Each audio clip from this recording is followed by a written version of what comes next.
ಕರ್ನಾಟಕ ಜನಜಾಗೃತಿ ಜಾಥಾವು ಕರ್ನಾಟಕ ರಾಜ್ಯದ 4 ದಿಕ್ಕುಗಳಲ್ಲಿ 4 ಮಾರ್ಗಗಳಾಗಿ ಚಲಿಸುತ್ತಾ 5 ಮಾರ್ಗಗಳಾಗಿ ಚಲಿಸುತ್ತಾ ಅದರ ಒಂದು ಭಾಗವಾಗಿ ಚಿಕ್ಕಬಳ್ಳಾಪುರ, ಕೋಲಾರ, ಬೆಂಗಳೂರು ಗ್ರಾಮಾಂತರ ಹಾಗೂ ರಾಮನಗರ ಮಾರ್ಗವಾಗಿ ಈ ಒಂದು ಜಾಥಾ ಬರ್ತಾ ಇದೆ. ಇವತ್ತು ತುಮಕೂರಿನಲ್ಲಿ 13ನೇ ತಾರೀಕು ಚಾಲನೆಗೊಂಡ ಈ ಜನಜಾಗೃತಿ ಜಾಥಾವು ತುಮಕೂರು, ಚಿಕ್ಕಬಳ್ಳಾಪುರ, ಕೋಲಾರ ಜಿಲ್ಲೆಗೆ ಇವತ್ತು ಕೋಲಾರ ಜಿಲ್ಲೆಯ ಕೆಜೆಪ್ ನಿಮ್ಮ ನಗರಕ್ಕೆ ಇವತ್ತು ಜಾಥಾವು ಬಂದಿದೆ. ಮಹನೀಯರೇ, ಎಸ್ಐಆರ್ ಜನವಿರೋಧಿ ನೀತಿಯನ್ನು ಖಂಡಿಸಿ ಜನಸಾಮಾನ್ಯರ ಮೇಲೆ ಈ ದೇಶದ ಪ್ರಜೆಗಳನ್ನೇ ಅನುಮಾನಿಸುವಂತಹ ಪರಿಸ್ಥಿತಿ ಈ ದೇಶದಲ್ಲಿ ನಿರ್ಮಾಣವಾಗಿದೆ. ಇದನ್ನು ಖಂಡಿಸುತ್ತಾ ವಿವಿಧ ಪ್ರಗತಿಪರ ಸಂಘಟನೆಗಳು, ದಲಿತ ಚಳವಳಿಗಳು, ರೈತ ಚಳವಳಿಗಳು, ಕಮ್ಯುನಿಸ್ಟ್ ಚಳವಳಿಗಳು ಎಲ್ಲಾ ಜಾತ್ಯತೀತ ಈ ಕರ್ನಾಟಕದ ಜನರು ಒಟ್ಟುಗೂಡಿ ಈ ಒಂದು ಜನವಿರೋಧಿ ನೀತಿಯನ್ನು ಖಂಡಿಸುತ್ತಾ ಇವತ್ತು ಈ ಜಾಥಾವು ಕೆಜೆಪ್ ನಗರಕ್ಕೆ ಬಂದಿದೆ. ಬಂಧುಗಳೇ, ಈ ಒಂದು ಕಾರ್ಯಕ್ರಮವನ್ನು ಉದ್ದೇಶಿಸಿ ಮಾತನಾಡಲಿಕ್ಕೆ ಎದ್ದೇಳು ಕರ್ನಾಟಕ ಸಂಘಟನೆಯಿಂದ ಅನೇಕ ಗಣ್ಯರು ಹಾಗೂ ಚಳವಳಿಗಳು, ವಿವಿಧ ದಲಿತ ಚಳವಳಿಗಳು, ಭಕ್ತಪರ ಚಳವಳಿಗಳಿಂದ ಗಣ್ಯರು ಬಂದಿದ್ದಾರೆ. கேஸ்ட் சர்டிபிகேட்டுகளை கொடுக்கணும், எல்லாருக்கும் ஃபேமிலி சர்டிபிகேட், வம்சாவளிஷா வந்து கொடுக்கணும். இது வந்து கர்நாடகா கவர்மெண்ட் கேரண்டி பண்ணும். ஒரு ஓட்டு கூட மிஸ் ஆகக்கூடாது. ஜனநாயக நாடு தானே, ஓட்டு போட்டு தானே உங்களை ஆட்சியில் உட்கார வைக்கிறோம். அதுதானே எங்களுடைய உரிமை. எங்களுக்கு வேலை கொடுக்கறது இல்லை, நீங்க எங்களுக்கு குடிக்க தண்ணி கொடுக்கறது இல்ல. இப்ப கிட்டத்தட்ட ஆயிரக்கணக்கான ரேஷன் கார்டுகளை கேன்சல் பண்ணிருக்கிறீங்க. 13,000 பென்ஷன் ஹோல்டர்ஸ்னுடைய பென்ஷனை வந்து டிஸ்கண்டினியூ பண்ணிக்கிறாங்க கேஜிஎஃப்ல மட்டும். கோலார் டிஸ்ட்ரிக்ட்ல கிட்டத்தட்ட 85,000 பென்ஷன் ஹோல்டர்ஸ்னுடைய பென்ஷனை வந்து டிஸ்கண்டினியூ பண்ணிருக்கிறாங்க. கர்நாடகா கவர்மெண்ட் கூட தப்பு பண்றாங்க. அப்ப இந்த எஸ்ஐஆர் வரும்போது இந்த டாக்குமெண்ட்ஸ் எங்ககிட்ட இல்லாதப்போ ஸ்டேட் கவர்மெண்ட் பொறுப்பேற்று எல்லாரையுமே வந்து அந்த எஸ்ஐஆர்ல வந்து எல்லாரையும் ஓட்டரா பதிவு செய்யக்கூடிய வேலைகளை செய்யணும். கேஜிஎஃப் ஒரு ஸ்பெஷல் தாலுகா, இங்க special SP, special RTO, special hospital, general hospital எல்லாம் இருக்கு. ஏன்னா இங்க வந்திருக்கக்கூடியவங்கலாம் வெளி மாநிலத்துல இருந்து 90% சிட்டில வந்து எஸ்சி எஸ்டி மைனாரிட்டிஸ் இருக்கக்கூடிய இடம். இன்னைக்கு வில்லேஜுங்கள்ல கூட நிலம் இல்லாத பல்வேறு தலித்துங்க இருக்கிறாங்க. இதுக்கு இம்பார்ட்டன்டா வந்து இங்க இருக்கக்கூடிய எம்எல்ஏ, எம்பிங்க இவங்கெல்லாம் கூட இது மேல கவனம் கொடுத்து இது மாதிரியான அந்த எஸ்ஐஆர் நடத்தக்கூடிய விஷயங்கள்ல பிஎல் ஆகட்டும், பிஎல்ஏங்களாகட்டும் நியமிக்கும் போது காங்கிரஸ் கூட பொறுப்பு இருக்குது. ரூலிங் பார்ட்டியா இங்க இருக்கிறாங்க. உங்களுக்கு மைனாரிட்டிஸ் வந்து அப்படியே ஓட்டு போடுறாங்க. 199 ஓட்டு உங்களுக்கு தான், யாரும் போய் பிஜேபிக்கு போடுறது இல்ல. அப்ப காங்கிரஸ் பார்ட்டிக்கு வந்து இதுல முக்கியமான பங்கு இருக்கு. நீங்க சைலண்டா உக்காந்துக்கிட்டு அவர் வந்து இந்துத்துவானாக்கா நீங்க முழு இந்துத்துவான வீட்டுல உட்கார்ந்து இருந்தீங்கன்னாக்கா, ஆன்டி தலித் ஆக்டிங்ல நீங்க பண்ணிருந்தீங்கன்னாக்கா கண்டிப்பா நீங்களும் கூட வீட்டுல போய் உக்காந்துக்கணும், இந்த நாட்டை காப்பாற்ற முடியும். ஆகவே தேலு கர்நாடகா மற்ற பிரகதிபர சங்கடனைகளோ தலித் சங்கடனைகளை ஒப்புட்டா நம்ம ஏபிஎல் இன்னைக்கு சொன்னார், இந்த மாதிரியான வராங்க, நம்ம எல்லாம் நின்று இதை ஆதரிக்கணும், நாம ஜனங்க மத்தியில் இந்த பிரச்சாரத்தை எடுத்துன்னு போனோம். எஸ்ஐஆர் பத்தி அரசியல் கட்சிங்க தான் இதை இருக்கணும். காங்கிரஸ் பார்ட்டி ஆகட்டும், அப்போ ஜேடிஎஸ் ஆகட்டும், இந்த ஊர்ல இருக்கக்கூடிய பெரிய பெரிய அரசியல் கட்சிங்க எஸ்ஐஆர் இருக்கணும். ஆனா இது மாதிரியான ஆர்கனைசேஷன்ஸ், தலித் ஆர்கனைசேஷன்ஸ் இது மாதிரி விஷயங்களை எடுத்து போராடி இருக்கிறாங்க. இதுக்கு நிச்சயமா ஆதரவு கொடுக்கணும்னு சொல்லிட்டு அவர் எங்களை எல்லாரையும் சேர்த்தாரு இன்னைக்கு. அந்த வகையில வந்து கோலார் தங்கவயலையும் கூட இந்த திட்டத்தை வந்து நாங்க வந்து தீவிரமா விரோதம் பண்றோம். அதே நேரத்துல வந்து எஸ்ஐஆர் சிஸ்டம்ல வந்து நாமெல்லாம் ஒரு ஓட்டு கூட விடாம, குறிப்பா இஸ்லாமியர்களை, கிறிஸ்துவர்களை, தலித்துகளை வந்து இதுக்குள்ள நாம வந்து விடுபடாம இருக்கிறதுக்கு எல்லா விதமான முயற்சிகளையும் செய்யணும்னு சொல்லி இந்த நேரத்தில் சொல்லிக்கொண்டு நன்றி கூறி நிறைவு செய்கிறேன். ಕೂಡ ಸೇರ್ಕೊಂಡು ಈ ಕೆಲಸವನ್ನ, ಒಳ್ಳೆ ಕೆಲಸಗಳನ್ನ ಮಾಡ್ತಾ ಇದ್ದೀವಿ. ಈ ಹೋರಾಟವನ್ನ ಕುರಿತು, ಈ ತಿಳುವಳಿಕೆ ಕಾರ್ಯವನ್ನ ಕುರಿತು ರಾಮರ್ಷನ್ಪೇಟೆ ವ್ಯಾಪಾರಿ ಸಂಘಟನೆಯ ಸಲಹೆಗಾರರು, ಹಿರಿಯ ಹೋರಾಟಗಾರರಂತ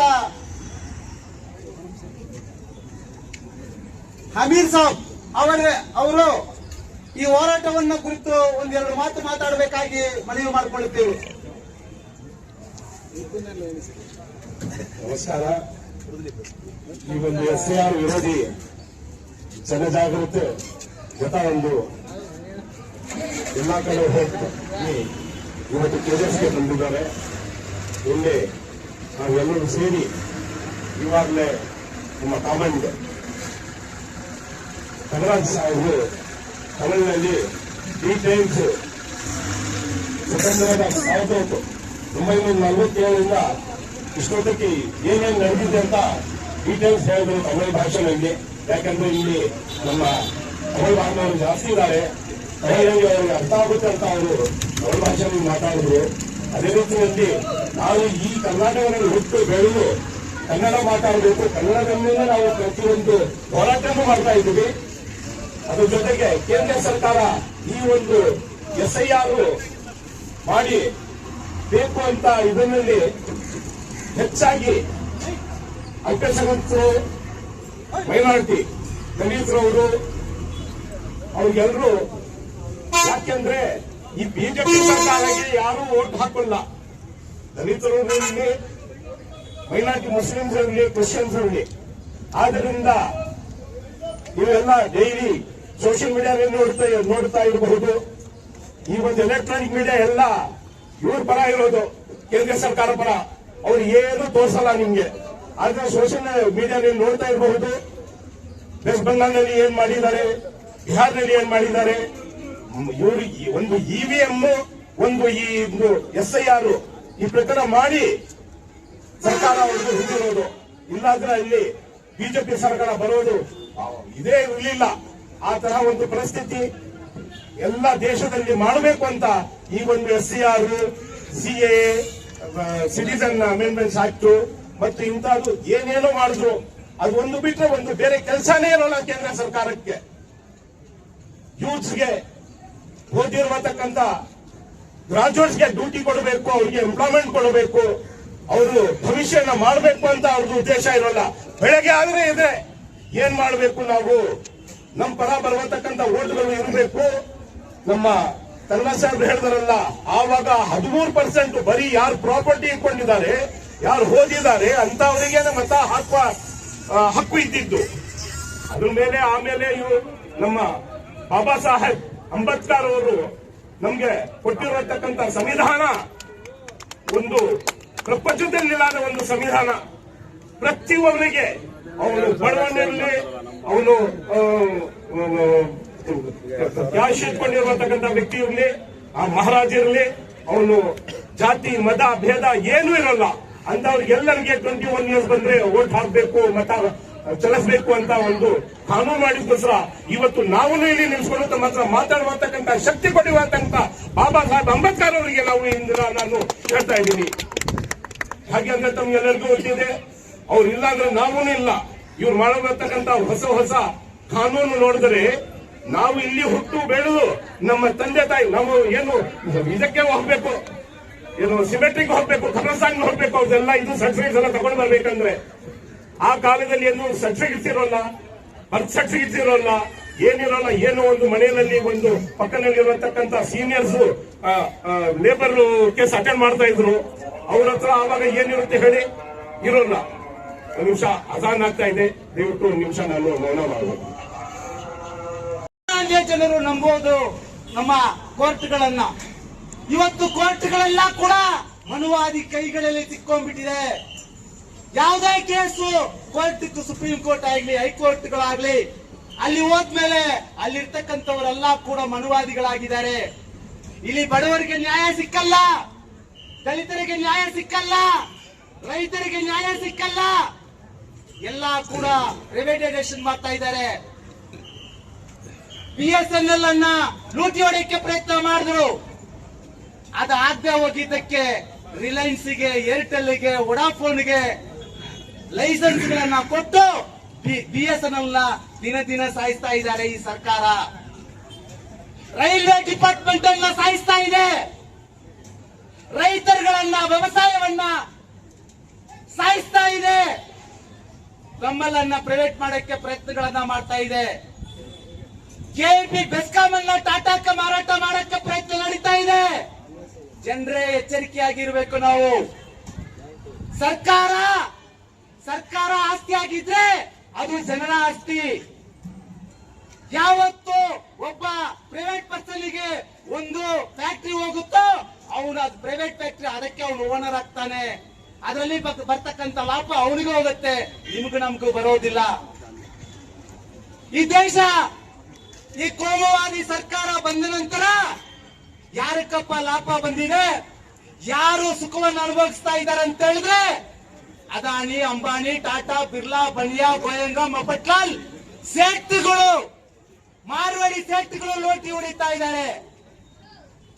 ಯಾರಾದ್ರೂ ರೈತರು ಕೆಲಸಕ್ಕೆ ಬರ್ತಾ ಇರ್ತಕ್ಕಂಥ ಹಸುಗಳನ್ನ ಕಸಾಯಿಗೆ ಕಳಿಸಿದ್ರೆ ಅದು ಅಪರಾಧ ಅಂತೇಳಿ ಕೋಮುವಾದಿಗಳು ಆ ವ್ಯಾಪಾರಿಗಳನ್ನ ಹೊಡೆಯೋದು, ಸಾಯಿಸ್ತಕ್ಕಂಥ ಕೆಲಸಗಳನ್ನ ಮಾಡ್ತಾ ಇದ್ದಾರೆ. ಆದ್ರೆ ಇಡೀ ವಿಷಯಕ್ಕೆ ಹೆಚ್ಚಾಗಿ ದನಮಾಂಸಗಳನ್ನ ಸಪ್ಲೈ ಮಾಡ್ತಕ್ಕಂತ ಒಂದು ದೇಶ ಇದೆ ಅಂತ ಹೇಳಿದ್ರೆ ಅದು ನಮ್ಮ ಭಾರತ ದೇಶ. ಅವರು ಹಸುಗಳನ್ನ ಗೋಮಾಂಸವನ್ನ ಕೊಯ್ದು ಫಾರಿನ್ ದೇಶದಲ್ಲಿ ಇರ್ತಕ್ಕಂಥವ್ರು ತಿನ್ಬಹುದಂತೆ. ಈ ಭಾರತ ದೇಶದಲ್ಲಿ ಇರ್ತಕ್ಕಂಥ ರೈತರು, ಬಡವರು, ಶ್ರಮಜೀವಿಗಳು ಕಡಿಮೆ ಬೆಲೆಯಲ್ಲಿ ಬೀಫ್ ಸಿಕ್ಕುತ್ತಂತೇಳಿ ತಿಂದ್ರೆ ಅವರು ಆಂಟಿ ಇಂಡಿಯನ್ ಅಂತ ಕರೀತಾರೆ ಅವರನ್ನ.